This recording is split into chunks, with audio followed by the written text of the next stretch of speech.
In today's video, I'm going to teach you how to track team performance in Close.com.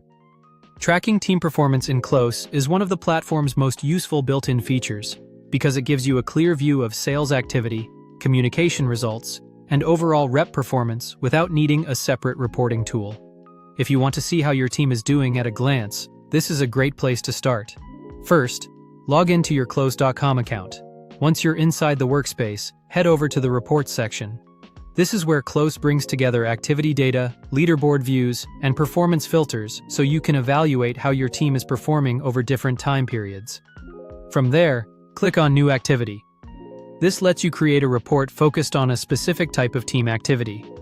It's helpful because you can build a view around the exact metric you want to monitor, whether that's outreach, replies, or closed deals. Next, click on Today.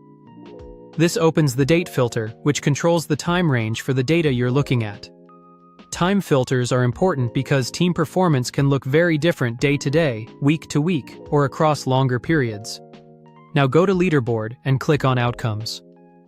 The leaderboard helps compare performance across users, while Outcomes focuses on the results of activity rather than just raw effort. This makes it easier to understand not only what your team is doing, but what those actions are producing. Select Sent, All Types. This is useful when you want to review outbound communication across the team.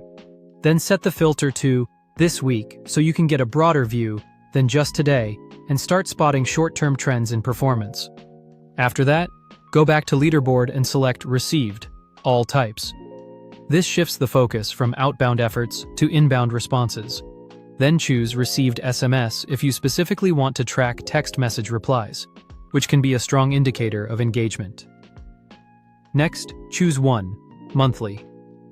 This helps you move beyond activity tracking and into actual sales outcomes, showing which efforts are contributing to deals being won over time. You can also change the date filter to this month, this quarter, or this year, depending on how high-level or detailed you want your performance review to be. Shorter ranges help with daily coaching, while longer ranges are better for strategic analysis and trend tracking. You can also set the user filter to all users or agents with data. This is especially helpful if you want to compare the full team or narrow the report to only people with measurable activity. Once everything looks the way you want, click Save. You can also rename the activity before saving, so it's easy to recognize later. Thank you for watching and subscribe for more.